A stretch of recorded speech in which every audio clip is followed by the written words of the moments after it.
하나님은 살아계십니다. 하나님을 기대합니다. 하나님은 하실 수 있는 줄 믿습니다. 이스라엘과 하마스의 전쟁에서 이스라엘군의 야전 공병단 소속인 벤 추스만이라는 중사의 유언이 인터넷에 올라와 있습니다. 그는 12월 3일 날 전투를 벌이다가 전사했고 12월 4일 날 안장되었습니다. 이 벤 추스만은 원래 징집 대상이 아닙니다. 그런데 자원에서 입대를 했습니다. 그리고 그가 입대를 해서 유언장을 써놓았습니다. 그것을 다 읽을 수는 없지만 그 일부의 내용은 이러한 겁니다. 기지로 가는 길에 이 글을 쓰고 있습니다. 이 글을 읽고 있다면 저에게 무슨 일이 일어난 것이 틀림없습니다. 우리 아름다운 조국과 이스라엘을 지킬 수 있는 특권을 누리게 되어 저는 기쁘고 감사합니다. 제게 무슨 일이 생기더라도 여러분이 슬픔에 빠지는 일은 저는 용납하지 않겠습니다. 저는 저의 꿈과 소명을 이룰 수 있는 특권을 누렸습니다. 제가 여러분들을 위에서부터 내려다보며 활짝 웃고 있을 것입니다. 저는 저를 안장하고 애도 기간을 갖는 7일 동안의 수바 기간을 보낸다면 일주일 동안 친구들과 가족과의 즐거운 시간을 보내세요. 맛있는 음식, 음료수, 차 등과 쿠키도 준비하고 농담도 하고 이야기도 듣고 아직 보지 못한 다른 친구들도 만나보세요. 또 하나 중요한 것은 제가 살아서든 죽어서든 포로로 잡히게 된다면 저의 석방을 위한 어떠한 거래를 위해 군인이나 시민이 피해를 입게 되는 것을 용납하지 않겠습니다. 어떤 캠페인이나 투쟁 등을 진행하는 것을 허용하지 않겠습니다. 어떤 형태나 모양의 거래는 절대 하지 마십시오. 저는 스스로 자원하여 집을 떠났습니다. 저는 자부심과 사명감으로 가득 차 있습니다. 예루살렘아, 내가 파수꾼을 두었으니 그 날이 이르면 나도 그들 중 하나가 되리라. 그런 유언입니다. 22살의 나이에 참 대단한 사람이다. 대단한 민족이다 하는 생각을 하게 됩니다. 지난번 한국의 이스라엘 대사를 만났는데 그에게도 두 아들이 외국에 나가 있는데 이번 전쟁을 하러 외국에서 모든 것을 그만두고 나라로 들어갔다고 이야기를 하더라고요. 그 사람들은 그렇게 전쟁에 나가서 죽는 것조차도 오히려 특권이다 이렇게 생각을 하는 사람들입니다. 근데 러시아를 보십시오. 지난번에 우즈베키스탄에 갔더니 집값이 얼마나 올랐는지. 왜냐하면 사람들이 러시아의 젊은이들이 그리 막 다 도망왔어요. 저 베트남 아니면 조지아 이런 데들 집값이 다 폭등한 이유가 뭐냐면 젊은이들이 다 도망온 거예요. 그래가지고 집값을 다 올려놓은 거예요. 그리스도인들이 십자가의 군병이라면 그리스도인들은 어떠해야 되는가 하고 한번 생각해 볼 필요가 있습니다. 하나님을 위하여, 그리스도를 위하여, 교회를 위하여 자신의 권리를 포기하는 것, 그것을 특권으로 여기는 사람들이 많아져야 되는데 다른 사람들이 나를 도와주는 것을 감사함으로 받아들이는 것만 아니라 그것을 당연하게 여기는 것이 아니라 오히려 내가 누군가를 도울 수 있고 누군가를 위해서 나를 포기할 수 있는 것을 특권으로 여길 수 있는 사람이어야 되는데 우리는 얼마나 그리스도인으로서 내가 그리스도인 된 것을 특권으로 여기고 있는가 하는 것입니다. 사람이 누구나 진짜 사랑하는 사람이나 진짜 사랑하는 무엇이 생기면 그것을 위해서 자기를 기꺼이 포기할 수 있습니다. 사랑하는 무엇을 위해서 포기하는 것뿐만 아니라 자기의 생명도 목숨도 전혀 아까워하지 않고 내놓을 수도 있습니다. 자기의 생명과 목숨을 아까워하지 않고 내놓을 수 있는 사람이 무엇인들 아끼겠습니까? 그런데 하나님이 그렇게 하셨습니다. 하나님이 세상을 이처럼 사랑하사 독생자를 주셨으니 하나님이 세상을 얼마나 사랑하셨는지 자기 아들 독생자 예수 그리스도를 주시기까지 사랑하셨다. 예수님께서 우리를 얼마나 사랑하셨는지 자신을 주시기까지 낳고 천한 이 땅에 내려오셨고 뿐만 아니라 자신을 주시기까지 십자가에 내어주시는 그 사랑으로 자신을 포기하는 사랑을 보여주신 분이 바로 예수님이십니다. 때로는 사랑함으로 스스로 포기하는 것이 아니라 누군가에게 무엇을 빼앗겼다고 생각할 때, 잃어버렸다고 생각할 때 사람들은 억울해합니다. 남편을, 아내를, 자녀를 사랑하기 때문에 그들을 위해서 헌신하고 포기하는 일은 당연하게 여기지만 어느 날 갑자기 남편을 위해서, 아내를 위해서, 자녀를 위해서 하는 모든 것이 다 쓸데없다, 나만 손해보는 것 같다라는 생각이 들어가면 이미 내 안에 사랑이 빠져나간 겁니다. 사랑하면 하고 싶은 일들도 포기하고 가지고 싶은 것도 포기하고 누리고 싶은 것도 포기하고 모든 것을 다 포기할 수 있습니다. 사랑엔 두려움이 없나니 그렇게 말씀한 것처럼 사랑하면 두려워하지도 않고 사랑하면 후회하지도 않습니다. 모든 것을 내려놓는 것이, 포기하는 것이, 희생하는 것이, 헌신하는 것이 당연하다고 생각합니다. 하늘의 영광스러움, 하나님과 동등됨을 포기하고 이 땅에 내려오셔서 낮아지심으로 신의 자리를 포기하시고 인간의 자리를 포기하고 벌거벗긴 채 십자가에 못 박혀 죽으시던 그 예수 그리스도의 포기의 그 사랑, 그것을 만나는 것이 성탄절입니다. 성탄절은 포기의 사랑을 만나는 때입니다. 주변을 둘러보십시오. 포기하지 않고 사랑할 수 있는 것이 가능한가? 자기를 포기하지 않고 희생을 치르지 않고 사랑할 수 있다면 그건 가짜입니다. 진짜 사랑하면 포기하고 희생하고 헌신할 수밖에 없습니다. 그런데 포기하지도 않고 희생하지도 헌신하지도 않으면서 사랑한다는 사람들은 뭘까? 그 사람들은 관념적 사랑, 감정적 사랑에 빠진 사람들입니다. 그것이 마치 사랑인 것처럼 착각하고 있는 거죠. 종종 사건, 사고들 일어나는 것을 보십시오. 영아들 아니면 자녀들을 방치해서 사망에 이르게 하는 사람들, 그 사람들에게 물어보십시오. 애들 사랑하지 않냐? 한결같이 대답합니다. 애들 사랑한다고. 그런데 이기적 사랑입니다. 서로 사랑해서 결혼하고 사랑해서 동거를 하고 사랑해서 아이를 낳고 아이들도 사랑합니다. 그런데 게임도 하고 싶고 놀러도 가고 싶고 나이트도 가고 싶고 사치스러운 물건도 사고 싶고 예쁜 옷도 입고 싶고 취미생활도 해야 되고 사람도 만나야 되고 무엇 하나 포기할 생각은 하지 않습니다. 아무것도 포기하지 않으니까 애들은 내방쳐 두어서 애가 아픈지 굶고 있는지 어떻게 되는지 생각하지도 않고 애가 굶어 죽어도 병들어 죽어도 나는 몰랐다는 거예요. 그리고 사랑한답니다.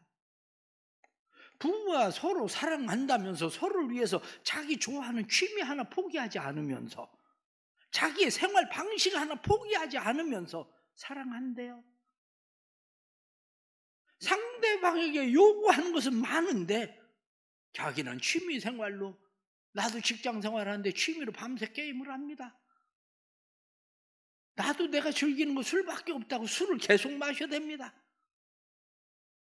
나도 취미로 낚시한다고 낚시질을 가서 밤을 새우고 돌아옵니다. 내가 좋아하는 반려동물 포기할 수 없다는 거예요. 누가 사치라고 해도 카드를 긁어서 빚을 내서라도 그것을 해야 되는 것은 내가 누려야 될 권리라고 생각합니다. 그러기에 사랑하는데 아무것도 포기하고 희생하고 헌신할 생각은 없는 겁니다. 그러면서 그들은 한결같이 말합니다. 포기하지 않는 게 뭐가 나쁜데? 그렇습니다. 그게 그렇게 그다지 나빠 보이지는 않습니다. 그런데 그것을 사랑이라고 생각하는 게 나쁜 겁니다. 진짜 사랑이 아닌데 마치 그것을 사랑인 것처럼, 관념적 사랑을 사랑인 것처럼, 자기 포기나 희생이나 헌신 없이 감정적 사랑을 사랑하는 것처럼 생각하는 거, 그게 나쁜 겁니다. 자기를 움직일 수 없는 것이 믿음이 아닌 것처럼, 사랑을 위해서 무엇을 포기하고 헌신하고 희생할 수 없는 것은 사랑이 아닙니다. 그런데 사랑한다고 착각하는 게 나쁜 겁니다. 어떤 사람이 여리고로 내려가다가 강도를 만났습니다. 제사장도 레인도 그 길을 지나가다가 강도 만난 사람을 보았습니다. 죽어가는 그 사람을 보면서 마음이 얼마나 안타까운지, 얼마나 불쌍한지, 어쩌다 저런 일을 만났을까 생각을 하면서 발걸음을 재촉하고 그 길을 지나갑니다. 그들의 생각은 나도 강도 만난 사람을 사랑한다는 겁니다. 강도 만난 사람이 불쌍하다는 겁니다. 안타깝다는 겁니다. 그러나 내 것을 포기할 수는 없다는 겁니다. 하던 일을 포기할 수도 없고, 가던 길을 포기할 수도 없고, 내 시간을 포기할 수도 없고, 내 돈을 포기할 수도 없고, 그런데 사랑한다는 겁니다. 그러나 사마리아 사람은 모든 것을 포기합니다. 자기도 강도를 만날 감수합니다. 뿐만 아니라 가던 계획을 멈춥니다. 가지고 가던 포도주와 기름을 그에게 부어버립니다. 시간도 주막에 가서 자기의 돈을 내주면서 잘 돌봐주어라. 돈이 더 들면 내가 돌아오다가 갚아주겠다. 자기의 물질도 포기합니다. 그 사랑의 본을 보여주신 분이 예수 그리스도라는 겁니다. 사람을 입고 이 세상에 오셔서 자기의 모든 것을 내어주신 분. 사람들은 낮아지는 거 대단하게 여깁니다. 맞습니다. 낮아지는 게 대단합니다. 왜냐? 낮아짐 자체가 포기와 같기 때문입니다. 그러나 낮아짐이 모두가 포기는 아닙니다. 왜냐하면 다시 점프를 하기 위해서 낮아진 거, 누가 그것을 포기라고 이야기하겠습니까? 다시 더 치고 올라가기 위해서 웅크리고 있는 거, 기회를 잡기 위해서 낮추고 있는 거, 그것을 누가 포기라고 이야기하겠습니까? 그건 낮아짐이 사람들에게 낮아진 것처럼 보일 뿐이지 포기의 사랑은 아닙니다. 지금 받는 모멸감도 잠깐 참으면 될 것이라고 생각하고 다시 회복하면 모든 상황이 변할 수 있다, 견딜 수 있다라고 생각해서 사람들은 낮아져 있습니다. 그런데 그걸 포기라고, 사랑이라고 생각합니다. 하지만 권리를 포기하는 낮아짐, 상실하는 낮아짐, 그 일을 행할 때에 받게 되는 질문이 왜? 라는 질문입니다. 왜 그렇게 하는데? 왜 그렇게까지 하는데? 사람들은 왜? 왜 애들을 위해서? 왜 남편을 위해서? 왜 그 사람을 위해서? 그러나 대답은 간단합니다. 사랑하니까. 사랑하니까 그렇게 하는 겁니다. 다른 사람이 왜? 이렇게 이야기해도 사랑하니까. 사람들이 이해하지 못해도 사랑하니까 그렇게 하는 것뿐입니다. 예수님께서 우리를 사랑하셔서 낮아지시고 자신의 모든 것을 포기하셨다는 겁니다. 신성도 포기하시고 사람 되심도 포기하시고 이스라엘 됨도 포기하시고 예수님은 모든 것을 포기하셨습니다. 예수님이 모든 것을 포기할 때 사람들은 비웃었습니다. 당신이 하나님의 아들이라며. 그런데 왜 자꾸 낮아지는데? 올라가라. 당신이 경제적인 왕이 되고 정치적인 왕이 되고 당신이 우리의 왕이 되어줘라. 예수님을 자꾸 위로 올리기 시작합니다. 그런데 예수님은 위로 올라가는 것이 아니라 자꾸 내려가셔서 세리와 창기와 죄인들의 친구가 되십니다. 사람들은 왜? 당신의 왕의 권세를 보여줘라. 사람들은 점점 밑으로 내려가는 예수님이 마음에 들지 않았습니다. 그래서 결국 그들은 결정을 내렸습니다. 저 인간은 상대 못할 인간, 십자가를 못 박아버려야 되겠다. 그래서 제사장들과 그리고 사람들이 검과 몽치를 가지고 그들이 예수님을 잡으러 가룟 유다를 앞장 세워서 예수님에게 왔습니다. 예수님에게 와서 가룟 유다가 입을 맞출 때 예수님이 말씀하십니다. 친구요, 내가 무엇을 하려고 왔는지 행하라. 아니, 지금 자기를 십자가에 내어주려고 잡으러 왔는데, 한편으로 생각하면 가룟 유다를 향해서 세상 말로 이 싸가지 없는 놈, 아무리 못 배웠어도 내가 너하고 3년 동안이나 같이 있었는데 나를 팔아먹어? 그것도 겨우 은 30에?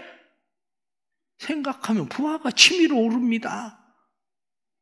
그런데 예수님은 맞아, 난 원래 올라가려고 한 게 아니라 원래 난 낮아지려고, 원래 난 십자가에까지 내려가려고 한 거야. 그러니까 그 일을 해. 그러나 여기에 참지 못하고 부하가 치밀어 오른 한 사람 베드로는 가지고 있던 검을 빼서 대제사장의 종의 귀를 잘라버립니다. 그때 예수님께서 말씀하십니다. 내 칼을 내 칼집에 꽂아라. 내가 힘이 없어서 이러는 거 아니야. 내가 하나님께 요구해서 구해서 12군단도 더 되는 천사들을 동원할 수 없어서 내가 이렇게 당하고 있는 것처럼 보이니? 아니야. 너도 칼집에 칼을 꽂아야 돼. 그때 당시에 로마의 한 군단이면 6,000명입니다. 그러면 천사 72,000명이면 세상에 누가 상대를 할 수 있겠습니까? 아수르 군사들이 천사 하나님께서 내려보냈더니 13만 5천이 하룻밤에 싹쓸이를 당했는데, 한 군단이면 보병만 있는 것이 아니라 120명의 기병이 있습니다. 그러니 엘리사가 보았었던 하늘의 불병거 마차, 이런 하늘의 군사가, 말을 탄 군사가 1440명이나 되는 그런 사람들 내가 동원할 수 없어서 그런 거 아니야. 로마의 한 군단이면 특수부대가 거기에 따라 붙습니다. 내가 힘없어서 그러는 거 아니야. 예수님께서 말씀하십니다. 내가 포기하는 것처럼 너도 포기해야 돼. 칼이 없어서가 아니라 칼집에서 칼을 빼면 안 돼. 예수님께서 그렇게 말씀하십니다. 세상의 이치는 우리에게 그렇게 말하지 않습니다. 그럼 너만 바보 되는 거야. 네가 바보야? 너만 호구 되는 거야. 권리를 찾아야지. 권리를 누려야지. 세상은 끊임없이 우리에게 계속 요구하고 있는 게 무엇입니까? 권리를 뺏기지 마. 권리를 누려. 세상은 끊임없이 우리에게, 그러니 우리는 그것을 뺏기지 않으려고 몸부림을 치고 살아갑니다. 그러나 그리스도인들은 누굽니까? 성경이 그리스도인 이렇게 말하면 그리스도인은 포기할 권리를 가진 사람들이 그리스도인입니다. 예수님께서 이 땅에 오시면서부터 포기할 권리를 가지고 포기하시던 것처럼, 빌립보서 2장에 나타난 말씀처럼 그는 근본 하나님의 본체시나 하나님과 동등됨을 취할 것으로 여기지 아니하시고 오히려 자기를 비어 종의 형체를 가지사 사람의 모양같이 되셨다. 성경이 그렇게 말씀하신 것처럼 하나님으로서의 권리, 신으로서의 권리, 사람으로서의 권리, 유대인으로서의 권리, 자기가 누려야 될 모든 권리를 예수님께서 포기하셨습니다. 진짜 그리스도인들은 권리를 포기하는 사람들. 마태복음 5장 38절서 42절 말씀은 누가 너에게 왼뺨을 때리거든 오른뺨을 대주어라. 오리를 가고자 하거든 십리를 가고 겉옷을 달라고 하거든 소독까지 주라. 그 말씀은 그리스도인은 포기할 권리를 가지고 있는 사람, 내가 보복할 수 있음에도 불구하고 왼뺨을 때리면 오른뺨을 대줄 수 있는, 보복이 아니라 오히려 내 보복의 권리를 포기하는 것. 누가 너에게 겉옷을 달라고 하면 속옷까지 줄 수 있는 것, 물질을 포기하는 것. 누가 너에게 오리를 가자고 하면 십리를 가주는 것. 그거는 단지 거리를 이야기하는 게 아닙니다. 시간입니다. 오늘 예배를 끝나면서 누군가가 집사님 저하고 차 한 잔만 해요. 그러면 5분만 시간 내주세요. 10분 내줄 수 있는 권리를 가지고 있는 사람, 포기할 권리를 가지고 있는 사람이 그리스도인이라는 거야. 집사님 나 바쁘거든 3분만 얘기해. 그게 아니라 오리를 가고자 하면 십리를 가줄 수 있는 시간을 포기할 수 있는 사람. 왜 그렇게 합니까? 사랑하기 때문에 그렇게 하는 겁니다. 때로는 우리는 사랑하기 때문에 무엇을 하고 나서 후회합니다. 심지어는 내가 그렇게 포기했는데, 내가 그렇게 헌신했는데, 아니 기억도 하지 못한다고? 만약 누군가가 내가 그를 위해서 헌신하고 내가 희생을 했는데 그가 나한테 이야기하기를, 아니 지금 와서 왜? 당신이 하고 싶어서 한 거잖아. 아니 그런데 지금 와서 왜 그런 소리를 하는데? 이렇게 얘기할 때 화가 치밀어 오르지 않겠습니까? 그렇습니다. 그런데 예수님은 그때 어떻게 반응하십니까? 예수님은 아버지요, 저들이 자기가 하는 일을 알지 못해서 그렇습니다. 저들의 죄를 사해 주십시오. 예수님은 십자가에서 그렇게 말씀하시면서 자기를 포기하신 겁니다. 오늘날 우리는 내가 무엇을 위해서 열심히 헌신하고 희생하고 봉사하고 내가 그렇게 했는데 나를 안 알아줘. 그래서 속이 뒤틀립니다. 내가 교회에서 그렇게 열심히 봉사를 했는데 1년 동안 했는데 아무도 안 알아줘. 그래, 내가 더 이상 하는지 봐라. 사랑하지 않는 겁니다. 아니면 사랑으로 시작했다가 율법으로 끝나는 일이든지. 그럼 여러분들은 자녀를 위해서 후회하고 자녀 때문에 무엇을 한 일에 대해서 내가 다시는 그렇게 하나 봐라 이런 생각하십니까? 자녀들이 종종 하는 얘기가 엄마 누가 그렇게 하라고 그랬어 이렇게 얘기합니다. 그래도 왜 그 일을 반복합니까? 사랑하니까. 우리의 삶에도 역시 마찬가지입니다. 우리가 우리를 그렇게 바꿀 수 있는 것은 우리의 힘이나 노력이나 우리의 열심 가지고 되는 일은 아닙니다. 내 힘이나 노력이나 열심 가지고 되는 게 아니라 하나님의 사랑이, 예수 그리스도의 사랑이 우리 안에 흘러 들어와야 변화가 일어나는 거예요.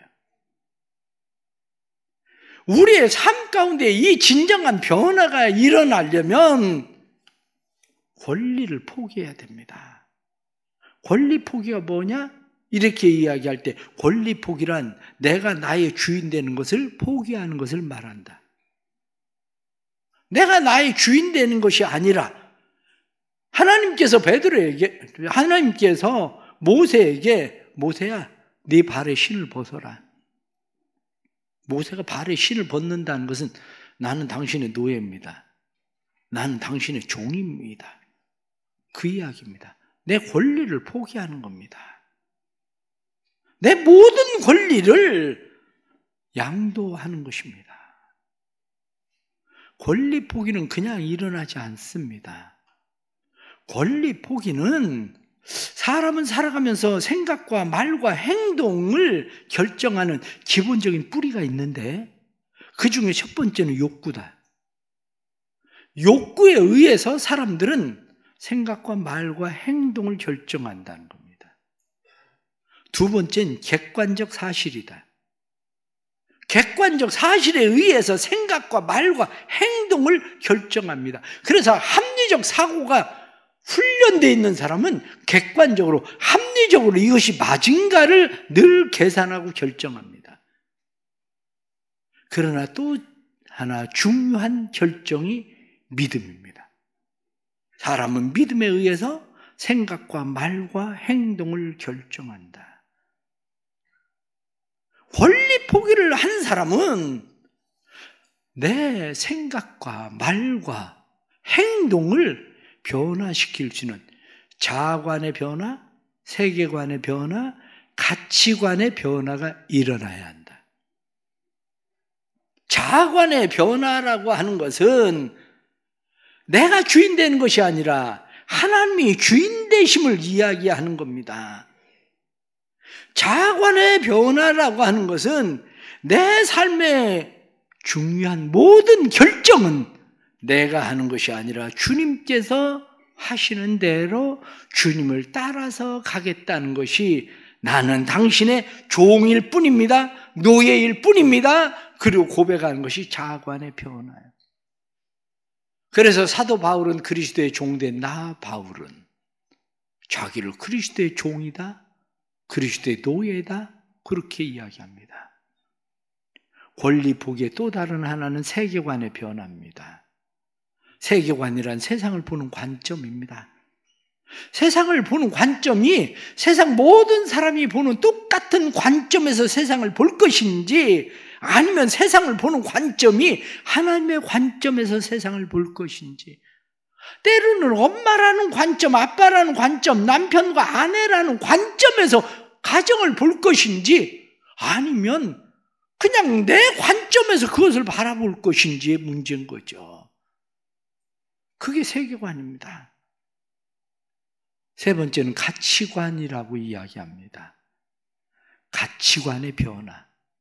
권리 포기는 가치관이 변하지 않고는 되지 않는다. 가치관이라고 하는 것은 이런 겁니다.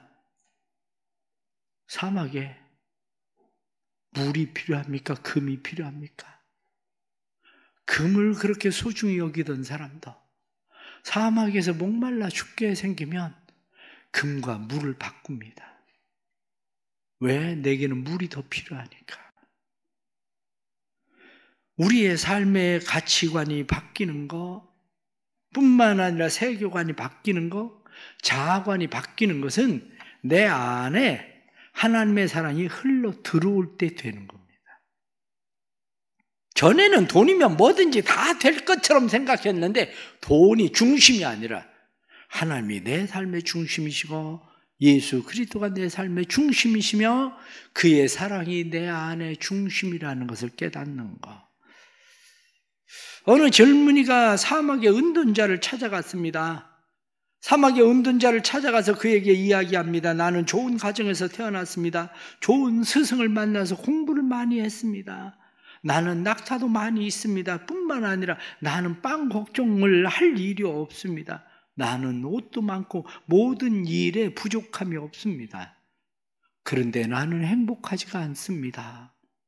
내가 무엇을 해야 되겠습니까? 은둔자는 젊은이에게 말했습니다. 다 내려놓아라. 그래서 그는 집으로 돌아가서 모든 것을 다 내려놓았습니다. 그리고 이 은둔자가 다시, 이 젊은이가 다시 은둔자를 찾아와서 이야기를 했습니다. 이제 모든 것을 포기하고 빈손이 되었습니다. 그런데도 행복하지가 않습니다. 그때 은둔자는 빈손, 그것도 당장 버리시오. 그리고 이야기합니다. 이 젊은이는 빈손을 어떻게 버린단 말입니까? 그때 은둔자가 하는 이야기가 빈손이라고 생각하는 그 자랑을 버리십시오. 빈손이라고 생각하는 그 자랑을 버리지 않고는 완전해지지 않습니다. 우린 빈손이라고 생각합니까?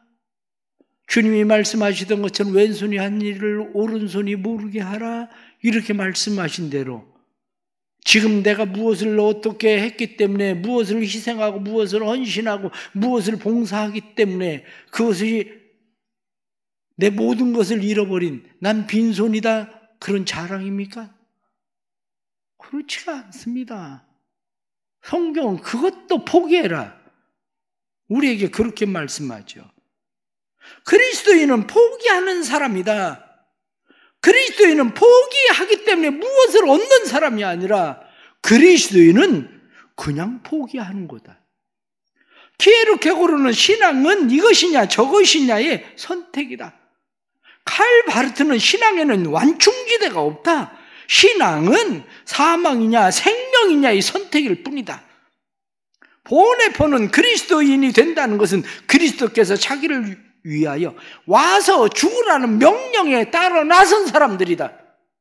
그렇습니다. 무엇을 바라기 때문이 아니라 와서 따르라는 것 때문에 와서 따른 거. 그리스도인은 세상에 대한 포기요, 그리스도인은 위에서 부른 소명에 응답하는 것 뿐이다. 그의 나라와 그의 의를 위하여 단지 선택한 것 뿐이다.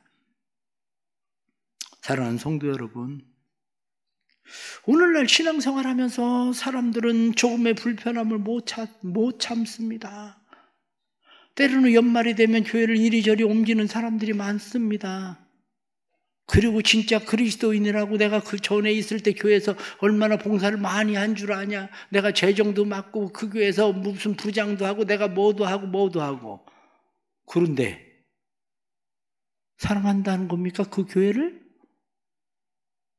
불편하다는 거지. 그래서 옮겼다는 거지. 그러면 그게 불편해서 여기 온 사람들이 여기서 조금 불편을 느끼면 뭘 포기할 건데요? 또 옮기는 거지. 진짜 그리스도인은 그게 아니라, 진짜 그리스도인은 주님께서 모든 것을 포기하시던 것처럼 빈손입니다라고 빈손을 자랑하는 게 아니라, 아버지여 저들이 하는 일을 알지 못합니다. 베드로에게 칼집에 칼을 꽂아라? 내가 칼이 없어서가 아니야. 뽑지 않는 것이 나의 권리야. 그렇게 말하는 거죠. 우리 교회 성도들의 마음 가운데 이 성탄절에 이 은혜가 흘러 들어오길 축복합니다. 포기할 권리, 그건 특권입니다. 그리스도인들은 예수를 따르는 공동체, 그리스도인은 포기하는 사람들, 그렇습니다. 섬김의 집단, 주는 자의 집단을 그리스도인이라 한다. 오늘도 주시는 말씀 생각하면서 우리 안에 주님 빈손입니다가 아니라 그것도 잊어버리는, 포기하는, 포기의 권리가 우리 안에 특권이 되기를 축복합니다. 기도하겠습니다. 하나님 아버지, 우리는 포기할 권리를 가진 사람들입니다. 주님께서 우리를 위하여 모든 것을 포기하시던 것처럼 우리도 주님을 바라보며 포기할 뿐입니다. 그러나 우리는 여전히 연약하고 부족해서 우리의 빈손을 자랑하고 싶어 합니다. 여전히 내게 칼을 가지고 있다는 것으로 의시되고 싶어 합니다. 주님, 그러나 내 칼을 칼집에 꽂으라 말씀하시던 주님처럼 내가 하늘에 12군단도 더 되는 천사를 동원할 수 없어서 그러는 줄 아느냐 말씀하시던 것처럼 우리의 권리를 포기하고 다만 우리는 주의 종일 뿐입니다. 주님의 노예일 뿐입니다. 그 사랑의 은혜를 입은 자들일 뿐입니다. 고백하는 믿음 되게 해 주옵소서. 성령이여 우리를 도와주시고 우리 안에 이 성탄절에 그리스도의 사랑이, 하나님의 사랑이 흘러 들어오도록 축복해 주옵소서. 예수님의 이름으로 기도드리옵나이다. 아멘.